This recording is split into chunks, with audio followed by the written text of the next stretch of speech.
तो आज की कहानी एक ऐसे गांव की है जहां औरतों को अपना चेहरा ढक कर रखना होता है, वरना वहां पैदा होने वाले बच्चे बेजान होते हैं। और अगर किसी औरत का चेहरा बाहर दिख जाए तो उस औरत को खुद को खत्म कर लेना पड़ता है। तो आज की जो कहानी है उसका नाम है पर्दा। मूवी की शुरुआत में एक गाँव का त्योहार दिखाया जाता है जहां हमारी हीरोइन सुबह लक्ष्मी दुकान से कुछ सामान खरीद रही है। वहां की सारी औरतों ने कपड़े से अपना चेहरा ढका हुआ है, वो इसे पर्दा कहती हैं। सुब्बू के पिताजी भी पर्दा ही बेचते हैं। वो जोर जोर से चिल्लाकर लोगों को अपनी दुकान पर बुला रहे हैं। सुब्बू देखती है कि ऐसे चिल्लाने से उनका गला खराब हो रहा है। तभी उसका होने वाला पति राजेश उसके हाथ में एक चूड़ी पहनाता है, लेकिन वो उसे डांट कर भगा देती है। उस गाँव के लोग ज्वाला अम्मा नाम की देवी की पूजा करते हैं। उन्होंने उस देवी का चेहरा भी कपड़े से ढका हुआ है। इसके पीछे बहुत सी कहानियां हैं। ज्वाला अम्मा के पास एक अखंड ज्योत जलती रहती है। सालों पहले ज्वाला अम्मा एक योद्धा थी। वो अपने बहुत से शिष्यों को लड़ना सिखाती थी। एक दिन उनके एक शिष्य को सांप ने काट लिया। उस समय ज्वाला अम्मा गर्भवती थी। बिना कुछ सोचे ज्वाला अम्मा ने उस बच्चे को घोड़े पर बिठाकर वैद्य के पास ले गई। जब वो घोड़े पर वापस आ रही थी तब 4 चोरों ने उन्हें देखा और कहा, गर्भवती होने के वजह से घोड़े पर आना ठीक नहीं है, हमारी गाड़ी में बैठ जाओ। ज्वाला अम्मा को उनकी बातें सही लगी और वो उनके साथ चली गई, लेकिन उनका इरादा कुछ और था। वो ज्वाला अम्मा को एक सुनसान जगह पर लेकर गए और वो उन्हें परेशान करने लगे।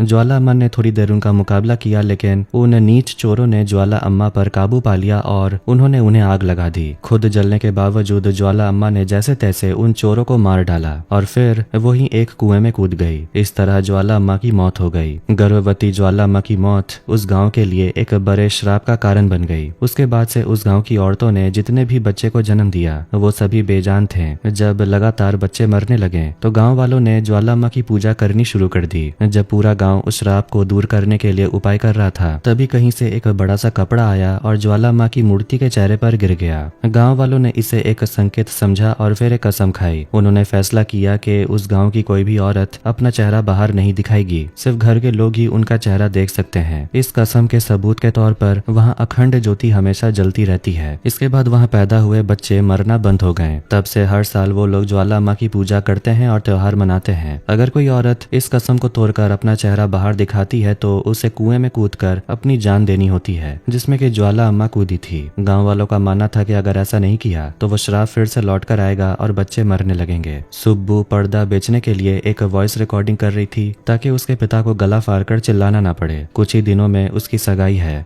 उसकी माँ पहले से ही मर चुकी है और वो अपने होने वाले पति राजेश को बचपन से जानती है और वो दोनों बचपन से एक दूसरे से प्यार करते हैं। जब सुब्बू और उसकी दोस्त घर जा रही थी तभी एक तेज हवा चली और सुब्बू के चेहरे से पर्दा हट गया। वो बहुत डर गई और आसपास देखने लगी कि कहीं किसी ने उसका चेहरा तो नहीं देख लिया। डरते डरते उसने जल्दी से अपना पर्दा उठाया और चेहरा ढककर वहां से निकल गई। उसे इस बात की चिंता थी कि कहीं इसकी वजह से कोई दिक्कत ना हो जाए, लेकिन उसकी दोस्त ने उसे समझाया कि वहाँ कोई नहीं था और किसी ने उसका चेहरा नहीं देखा। उसे बेकार में टेंशन लेने की जरूरत नहीं। घर पहुंचकर सुब्बू ने अपने पिताजी से कहा कि उसे एक नया पर्दा सिलवाना है और उसमें खास तरह का डिजाइन चाहिए। वो अपने पिताजी को एक वॉइस रिकॉर्डिंग भी देती है जो उसने उनके लिए की थी ताकि उन्हें अब जोर जोर से चिल्लाना ना पड़े। वो अपने पिताजी को याद दिलाती है कि सगाई में उनकी दोस्त रत्नम को बुलाना है। पिताजी तो भूल गए थे, लेकिन उसने उन्हें याद दिला दिया। इसके बाद कहानी रत्नम पर आती है। जब उसे सगाई के बारे में पता चला तो वो वहाँ जाना चाहती थी, लेकिन वो हमेशा अपने पति और बच्चों को संभालने में बिजी रहती थी और हर छोटे बड़े काम के लिए उसकी जरूरत पड़ती थी। लेकिन किसी तरह उसने अपने पति को मना लिया। उसके पति ने कहा 2 दिन के लिए बच्चों को संभालना उसके लिए बहुत मुश्किल होगा, लेकिन रत्नम के बहुत कहने पर वो मान गया। इस बीच गांव में एक और लड़की गौरी को दिखाया गया। वो हाल ही में जवान हुई है। इस गांव में जब लड़कियां जवान हो जाती हैं तो उन्हें पर्दा पहनना शुरू करना पड़ता है। उससे पहले वो अपना चेहरा दिखा सकती है, लेकिन उसके बाद कभी नहीं। गौरी अपनी माँ से पूछती है क्या वो शटल खोजने जा सकती है। उसकी माँ उसे डांटती है और कहती है कि अब वो बड़ी हो गई है और किसी को भी उसका चेहरा नहीं दिखना चाहिए। गौरी अपनी माँ से पूछती है मेरा पर्दा फंक्शन तो कल है, क्या मैं आज और खेल सकती हूँ।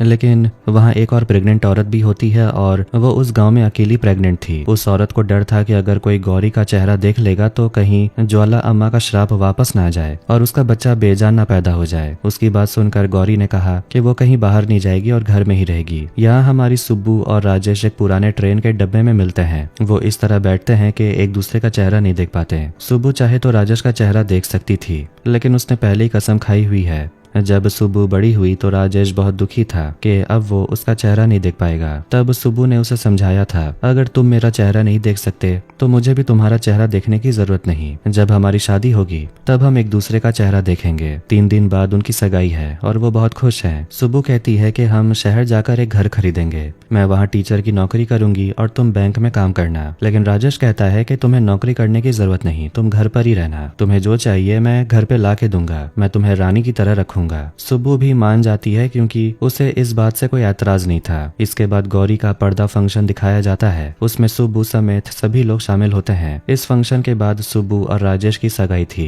रत्नम भी वहाँ पहुँच गई है क्योंकि रत्नम उस गाँव के बाहर की है, इसीलिए उसे पर्दा पहनने की जरूरत नहीं। ये पर्दा सिर्फ उस गाँव की औरतों को पहनना पड़ता था। फंक्शन के दौरान किसी के हाथों से एक मैगजीन नीचे गिर गई। उस मैगजीन के कवर पर सुब्बू की फोटो थी। एक छोटा बच्चा उस मैगजीन को उठाकर एक टोकरी में रख देता है जो सगाई के सामान वाली टोकरी थी। बिना देखे कोई उस टोकरी को उठाकर राजेश के परिवार को दे देता है। मैगजीन का कवर पेज देखकर सब चौंक जाते हैं। लोग आपस में बात करने लगते हैं, अरे ये तो सुब्बू है। इस गांव में औरतों का चेहरा बाहरी मर्दों को देखना मना है और अब तो उसका चेहरा पूरे गांव ने देख लिया था। वहाँ हंगामा खड़ा हो गया। सब सुब्बू से पूछने लगे कि उसने किसके लिए फोटो खिंचवाई। सुब्बू ने बताया कि उसने कुछ भी नहीं किया, किसी ने उसकी फोटो तब खींच ली थी जब शुरुआत में हवा से उसका पर्दा उड़ गया था। लेकिन गांव वालों ने उसकी बात पर बिल्कुल भरोसा नहीं किया। उन्होंने कहा कि अब जब सब ने उसका चेहरा देख लिया तो उसे खुद को खत्म करना पड़ेगा क्योंकि गांव में श्रावंती नाम की एक औरत प्रेग्नेंट है। गांव के रिवाज के हिसाब से अगर चेहरा देखने वाली औरत खुद को खत्म नहीं करती तो पैदा होने वाला बच्चा बेजान होगा। रत्नम ने गांव वालों को समझाने की कोशिश की लेकिन उन्होंने कहा कि वो तो बाहर की है, उसे ये सब समझ नहीं आएगा। राजेश ने भी सबको समझाने की कोशिश की कि सुब्बू ने कोई गलती नहीं की है, लेकिन गांव वाले ने किसी की नहीं सुनी। श्रावंती और उसके पति की हालत बहुत खराब थी। उन्हें डर था कि कहीं उनका बच्चा बेजान ना पैदा हो। श्रावंती का पति इसी गांव का है। सालों पहले उसकी माँ का भी पर्दा हट गया था और लोगों ने उसका चेहरा देख लिया था। उस समय सुब्बू अपनी माँ के पेट में थी। तब सुब्बू के पिताजी ने सबसे बहुत लड़ाई की थी। उस लड़के की माँ का चेहरा सबने देख लिया था तो सबने कहा कि उन्हें खुद को खत्म कर लेना चाहिए वरना उनका बच्चा जिंदा नहीं बचेगा। मतलब कि सुब्बू का जन्म एक औरत की डेथ के बाद हुआ था और अब उसी औरत के बेटे का बच्चा होने वाला था और अब यहाँ सुब्बू का चेहरा सबने देख लिया। ऐसे में वो परिवार सुब्बू पर बिल्कुल भी रहम नहीं दिखाएगा। सब कह रहे थे कि उसे खुद को खत्म कर लेना चाहिए। रत्नम ने सुब्बू से कहा, हमें इस गांव से भाग जाना चाहिए, तुम यहाँ मत रुको। लेकिन सुब्बू ने कहा कि उसकी वजह से कोई भी बच्चा बेजान पैदा नहीं होगा और वो खुद को खत्म करने के लिए तैयार हो गई थी। मरने से पहले वो आखिरी बार राजेश से मिलती है। उसने कहा कि वैसे भी मैं मरने वाली हूँ, क्या मैं एक बार तुम्हारा चेहरा देख सकती हूँ? ये कहकर वो पर्दा हटाकर उससे मिलने गई लेकिन राजेश ने फिर भी उसका चेहरा नहीं देखा। उसे गले लगाकर और अलविदा कहकर वो घर लौट आई। अगले दिन गांव के रिवाज के मुताबिक उसे सबकी नजर के सामने पूजा पाठ करके गांव के कुएं में कूदना था। राजेश और रत्नम ने उसे रोकने की कोशिश की लेकिन गांव वालों ने उसकी एक नहीं सुनी। उन्होंने रत्नम के हाथ में एक बड़ा सा पत्थर दिया और सुब्बू को कुएं में उतरने को कहा। उससे पहले सुब्बू ने देवी से माफी मांगनी थी लेकिन सुब्बू ने वहां सबसे कहा, मैंने जानबूझकर कोई गलती नहीं की है, मैंने किसी को फोटो नहीं दी। अगर देवी को लगता है कि मैं बेगुनाह हूँ तो वो मेरी जान बचा लेंगी और अगर उन्हें लगता है कि मैंने गलती की है तो वो मुझे मार देगी। ये कहकर वो कुएं में उतर गई और मौत को सामने से देखने लगी। तभी वहाँ तेज हवा चलने लगी और देवी की अखंड ज्योति बुझ गई। ये देखकर गांव वालों को समझ आ गया कि कुछ बुरा हुआ है। सुब्बू बेगुनाह है और इसीलिए देवी नाराज है। तभी कुछ औरतें दौड़कर आई और बोली, उसे जल्दी बाहर निकालो। बिना देर किए राजेश कुएं में कूदा और उसने सुब्बू को बाहर निकाल लिया। लेकिन फिर भी गांव वालों का डर खत्म नहीं हुआ। रत्नम ने कहा कि एक बेगुनाह लड़की को आप लोग फिर से मरने पर मजबूर करेंगे तो ज्वालामाँ फिर से गुस्सा हो सकती है। इससे गांव की मुश्किलें और बढ़ेंगी, इसलिए हमें इसे खुद को बेगुनाह साबित करने का एक मौका देना चाहिए। राजेश ने बताया कि जिस फोटोग्राफर ने ये फोटो खींची है वो नॉर्थ इंडिया के धर्मशाला में है। अगर उसे जल्दी ढूंढ लिया जाए तो सच्चाई सामने आ जाएगी। अगर ये साबित हो जाए कि उसने जानबूझकर फोटो नहीं खिंचवाई थी तो उसे खुद को खत्म नहीं करना पड़ेगा। फोटोग्राफर का नंबर तो मिल गया लेकिन कॉल नहीं लग रहा था। आखिरकार गाँव वालों ने उससे कहा, तुम्हें खुद ही जाकर फोटोग्राफर को ढूंढना होगा और वो यहाँ आकर सबसे कहेगा कि उसने तुम्हारी मर्जी के बिना ये फोटो खींची थी और उसे मैगजीन के कवर पर छापा था। लेकिन सुब्बू कभी भी गांव के बाहर अकेली नहीं गई थी और ये सब अकेले नहीं कर सकती थी। गांव वालों ने ये भी कहा कि कोई तुम्हारी मदद नहीं करेगा। तब रत्नम ने कहा कि वो उसके साथ जाएगी। गांव वालों ने उन्हें धमकी दी कि अगर वो भाग गई तो वो सुब्बू के पिताजी को नहीं छोड़ेंगे। सुब्बू ने कहा कि वो हर हाल में फोटोग्राफर को ढूंढ कर लाएगी और वो धर्मशाला जाने के लिए निकल गई। इधर रत्नम ने अपने पति को फोन करके झूठ बोला। उसने कहा कि उसके पड़ोस की एक औरत बीमार है और वो उससे मिलना चाहती है, इसलिए उसे 2-3 दिन और लग जाएंगे और वो अपने मायके भी जाना चाहती है। इस पर उसका पति मान लेता है। उन्होंने तय किया है कि दिल्ली पहुंचने पर रत्नम की दोस्त की बेटी आमी उनकी मदद करेगी और उन्हें धर्मशाला ले जाएगी। अब कहानी में हमें आमी दिखाई जाती है।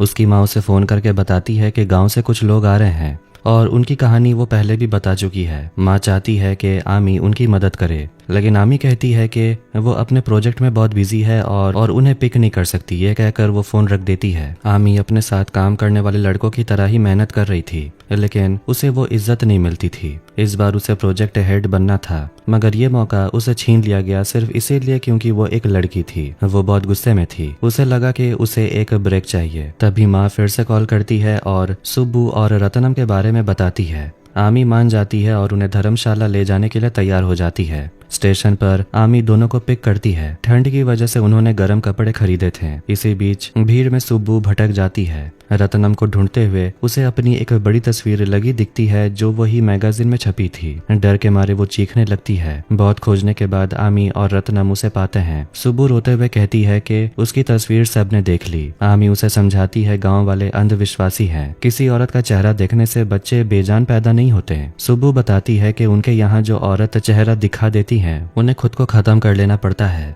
तभी बच्चे जिंदा पैदा होते हैं। आमी कहती है अगर एक भी औरत खुद को खत्म नहीं करती तो शायद ये अंधविश्वास टूट जाता। ये बात सुब्बू को बुरी लगती है। आमी शादी में दिलचस्पी नहीं रखती थी। वो अपनी जिंदगी अपने दम पर जीना चाहती थी, लेकिन सुब्बू कहती है कि भगवान ने औरतों को बच्चे को जन्म देने की ताकत दी है, इसलिए शादी और बच्चे भी जरूरी हैं। ये सुनकर आमी हंस देती है। धर्मशाला जाते वक्त उन्होंने एक कमरा लिया। आमी कपड़े बदल कर नहा रही थी तो सुब्बू को उसका बर्ताव बुरा लगा और उसने जाने की कोशिश की, लेकिन रत्नम ने समझाया कि यहाँ कोई और मदद नहीं करेगा, सिर्फ आमी ही है। रात में सुब्बू सो रही थी तो आमी उसके पास गई तो उसने अपनी दुख भरी कहानी उसे बताई। गांव वालों ने कहा था कि गर्भवती श्रावंती 1 महीने के बाद बच्चा डिलीवर करेगी। उससे पहले सुब्बू को उस फोटोग्राफर को ढूंढना होगा और अपनी बेगुनाही साबित करनी होगी, वरना उसे भी खुद को खत्म करना पड़ेगा ताकि बच्चा सुरक्षित रहे। आमी को ये सुनकर बहुत दुख होता है और वो वादा करती है कि अब मजाक नहीं करेगी और दोनों मिलकर फोटोग्राफर को ढूंढेंगे। रात में लैंडस्लाइड के वजह से गाड़ी रुक जाती है। आमी बाहर देखने जाती है। उधर सुब्बू फोटोग्राफर को कॉल करती है।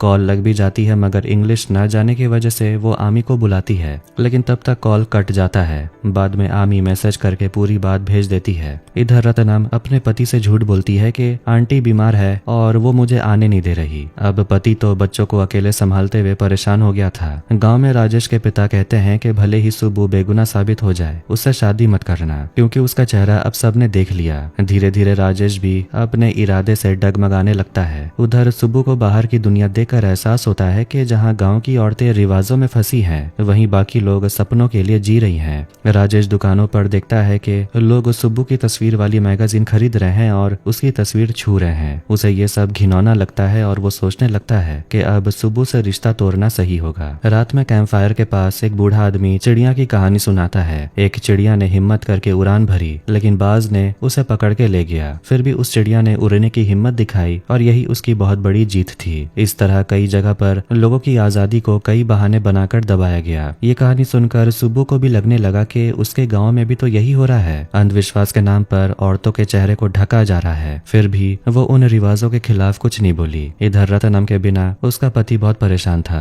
रत्नम तो अपनी इस ट्रिप का आमी के साथ मजा ले रही थी। जब वो एक ब्रिज से जा रही होती है तो सुब्बू को चलने में बहुत डर लग रहा था। उसे डर था कि कहीं उसका पर्दा हवा से न उड़ जाए। तब सुब्बू पुल के नीचे देखती है तो उसे डर लगता है। वो उनसे दूर जाकर अपने फोन में नेटवर्क देखती है। उसके दिमाग में हमेशा उसकी माँ की बातें घूमते रहती हैं कि ये पर्दा उसकी हमेशा रक्षा करेगा। कुछ देर बाद उसके फोन में नेटवर्क आता है। वो अपनी दोस्त का मैसेज देखती है जिसमें लिखा था कि राजेश की शादी तय हो गई है। ये देखकर वो टूट जाती है और राजेश को कॉल करती है। राजेश उस समय अपनी शादी के फंक्शन में बैठा होता है। उसका पिता फोन उठाता है और उसे वहाँ हो रही सारी बातें सुना देता है। वो तो एकदम टूट कर बैठ जाती है। उसी समय कुछ शराबी लोग उसे पकड़ लेते हैं। जब आमी और रत्नम उसे उसकी चिल्लाने की आवाज सुनकर वहाँ आती है तो देखती है कि वो लोग उसे गाड़ी में बैठाकर छेड़ने की कोशिश कर रहे हैं। उन्हें देखकर वो लोग गाड़ी लेकर भाग जाते हैं। उसी रास्ते से कुछ कुछ लोग माउंटेन क्लाइंबर्स आ रहे थे जिन्हें आमी और रत्नम ने मदद के लिए बुलाया और वो सब मिलकर उस गाड़ी का पीछा करते हैं। वो लोग सुब्बू के कपड़े फाड़ने की कोशिश करते हैं और उसका पर्दा भी फाड़ देते हैं। जब वो लोग देखते हैं कि लोग उसे बचाने आ रहे हैं तो वो डर कर सुब्बू को गाड़ी से नीचे फेंक देते हैं। उसे बहुत चोट लग जाती है, मानसिक रूप से तो वो पूरी तरह टूट चुकी थी और रोते हुए कमरे में आती है। वो कहती है उसकी माँ की बातें झूठी थी, ये पर्दा कभी उसकी रक्षा नहीं कर सकता। अगर ऐसा होता तो पर्दा पहनने के बाद भी वो लोग उसे कैसे छेड़ सकते थे। वो चिल्ला चिल्ला कर रोने लगती है कि ये सब झूठ था। आमी उसे समझाती है तुम्हारे गांव के सारे रिवाज सिर्फ अंधविश्वास है। गांव में किसी औरत का चेहरा देख लेने से वहां के बच्चे बेजान पैदा नहीं होंगे। अगर अपनी पहचान दिखाने वाली कोई भी औरत खुद को खत्म ना करती तो ये सब दिक्कत ना होता, तब जाकर ये अंधविश्वास खत्म होता। लेकिन किसी ने ऐसा करने की हिम्मत ही नहीं की, इसलिए तुम्हें भी इस अंधविश्वास में नहीं जीना चाहिए। तुम्हें अपनी जिंदगी जीनी चाहिए। जब सुब्बू पूछती है क्या इससे श्रावंती का बच्चा नहीं मरेगा तो आमी कहती है नहीं, वो कभी नहीं मरेगा। तुम्हारा पर्दा उतारने से उस बच्चे को क्या होगा, और वैसे भी वहाँ की देवी ज्वाला माँ कभी नहीं चाहेगी कि कोई औरत अपना चेहरा ढके या किसी बच्चे की जान जाए। ये सब सुनकर सुब्बू को और भी हिम्मत आने लगी। उसने सारे अंधविश्वासों को पीछे छोड़ा और अपनी जिंदगी को खुलकर जीना शुरू कर दिया। पहली बार उसने अपना पर्दा हटाया और उसे इस बात का कोई फर्क नहीं पड़ता था कि लोग उसका चेहरा देख रहे हैं। जब उसने देखा कि उसकी फोटो वाले पोस्टर लगे हुए हैं तो सब उसे देखकर मुस्कुरा रहे थे। किसी ने उसके साथ बुरा व्यवहार नहीं किया। उसे समझ आ गया कि उस फोटो का वहां होना गलत नहीं था और उस फोटो को देखकर उसे कोई परेशानी भी नहीं हुई। तभी आमी आकर उसे बताने लगती है कि उन्होंने फोटोग्राफर को ढूंढ लिया और अब वो उसे मिल सकते हैं। जमीन खिसकने की दिक्कत भी अब खत्म हो गई थी तो वो लोग आगे बढ़ सकते हैं। लेकिन सुब्बू ने कहा कि कुछ दिन और यहीं रुकना चाहती है। उसे अपनी ये आजादी अच्छी लग रही थी। ये सुनकर आमी कुछ दिन और रुकने के लिए मान गई। उन तीनों ने मिलकर वहाँ बहुत सारी स्पोर्ट्स एक्टिविटीज की। पहली बार वो अपनी जिंदगी को इतना एंजॉय कर रही थी। सुब्बू ने देखा कि वहाँ आए हुए सभी माउंटेन क्लाइंबर्स की एक बकेट लिस्ट थी। उन्होंने अपनी जिंदगी में जो भी करना था वो सब एक डायरी में लिख रहा था। सुब्बू ने भी अपनी एक बकेट लिस्ट बनाई और उसमें लिखा कि वो बिना पर्दा पहने अपने गाँव में सबके सामने घूमना चाहती है। उसी समय उस फोटोग्राफर ने सुब्बू का मैसेज देखा और उसे मैसेज भेजा। उस वीडियो में वो कहता है मैं साउथ इंडिया की एक खास चिड़िया का फोटो लेने गया था। मैं उस खेत में चिड़िया का इंतजार कर रहा था, तभी अचानक तुम मेरे कैमरे के सामने आ गई। मैं तब तक किसी इंसान की तस्वीर नहीं लेना चाहता था, पर उस पल कुछ स्पेशल था, इसीलिए मेरा मन एक इंसान की फोटो खींचने का हुआ। वो फोटो मेरी अब तक की सबसे बेस्ट फोटोग्राफी है। मैं तुम्हारी मर्जी लेकर उस फोटो को छापना चाहता था, लेकिन तुम्हें बहुत ढूंढा फिर तो मिली नहीं, इसलिए बिना पूछे ही मैंने छाप दिया। मुझे अंदाजा भी नहीं था कि इसकी वजह से इतनी बड़ी परेशानी हो जाएगी। मैं इन सब के लिए माफी मांगता हूँ। मैंने जो गड़बड़ी की है उसे ठीक करने के लिए मैं कुछ भी करने को तैयार हूँ। ये सब सुनकर सुब्बू कहती है अब हमें यहाँ रुकने की कोई और वजह नहीं है, हमें अब वापस चलना चाहिए। जब वो लोग जा रहे थे तो कुछ लड़के गाड़ी में आकर उनसे साइड देने को कहते हैं। साइड देने के बाद वो आगे नहीं जाते और मजाक उड़ाते हैं कि औरतें गाड़ी चला रही हैं। ये सुनकर आमी को गुस्सा आता है और वो उनका पीछा करती है और रेस में उनसे आगे निकल जाती है। लेकिन इस पीछा करने से रत्नम और सुब्बू डर जाती हैं। वो पूछती है कि तुम्हें उनसे लड़ने की क्या जरूरत थी, ये सब तुम्हारा घमंड है। गुस्से में आमी कहती है कि उसे उनसे मुकाबला करने में मजा आया। जब वो पूछती है कि तुम्हें इसमें क्या मजा मिला तो आमी अपनी जिंदगी की कहानी बताती है। वो कहती है कि मैंने बहुत मेहनत की, लेकिन सिर्फ लड़की होने की वजह से मुझे कई मौके नहीं मिले और कई प्रमोशन भी मुझसे छीन लिए गए। ऐसे में कम से कम मैं उनसे रेस में तो जीत गई और इसी से मुझे खुशी मिली। इधर रत्नम का पति उसे फोन पर बहुत डांटता है। वो कहता है कि वो अब अकेले सब कुछ संभाल नहीं पा रहा और उसे जल्दी वापस आने को बोलता है। फोन काटने के बाद रत्नम सुब्बू से कहती है सबको हर काम के लिए मुझे ही चाहिए, लेकिन मेरे सपने के बारे में कोई नहीं सोचता। मैं हमेशा घर पर ही रहती हूँ। मैंने तो ये दुनिया पहली बार अभी देखी है। वहाँ आमी की मुलाकात एक औरत ऑफिसर से होती है। आमी सोचती है कि जो औरतें शादी नहीं करती और बच्चे पैदा नहीं करती वो अपनी जिंदगी अच्छे से जी पाती हैं, लेकिन उस ऑफिसर ने बताया कि वो शादीशुदा है, उनके बच्चे भी हैं, नौकरी भी करती है और अपनी जिंदगी का भी मजा लेती हैं। उसने कहा हर औरत को एक जैसा मत समझो, एक औरत को कैसी जिंदगी जीनी है ये वही तय करेगी। जब वो फैसले दूसरों पर छोड़ देती है तभी उसके सपने अधूरे रह जाते हैं। अगर कोई उसका साथ दे और समझे तो उसकी जिंदगी और आसान हो जाती है। ये सुनकर आमी को एहसास हुआ कि उसने सुब्बू पर बेवजह गुस्सा निकाला। वो सुब्बू और रत्नम से माफी मांग लेती है।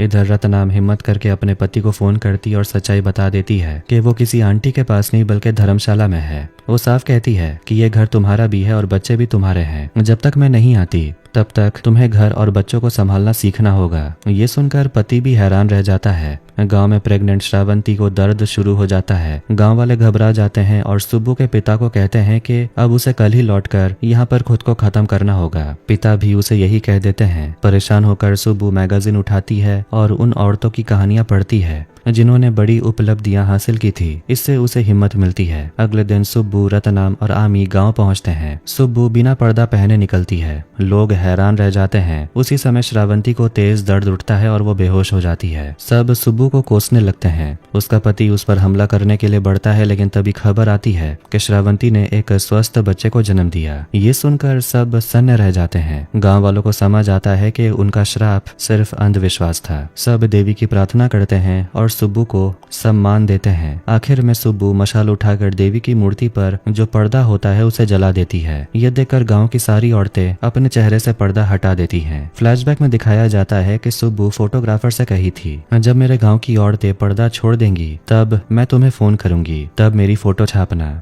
और जैसा उसने कहा था वैसा ही हुआ। औरतों ने पर्दा छोड़ दिया और फोटोग्राफर ने उसकी नई तस्वीर छापी। और इसी के साथ पर्दा मूवी यहीं पर एंड हो जाती है। तो आपको ये वीडियो कैसा लगा कमेंट करके जरूर बताएं। वीडियो पसंद आया वीडियो को लाइक कर दें, चैनल को भी सब्सक्राइब कर दें। मिलते हैं नेक्स्ट वीडियो में। Take care.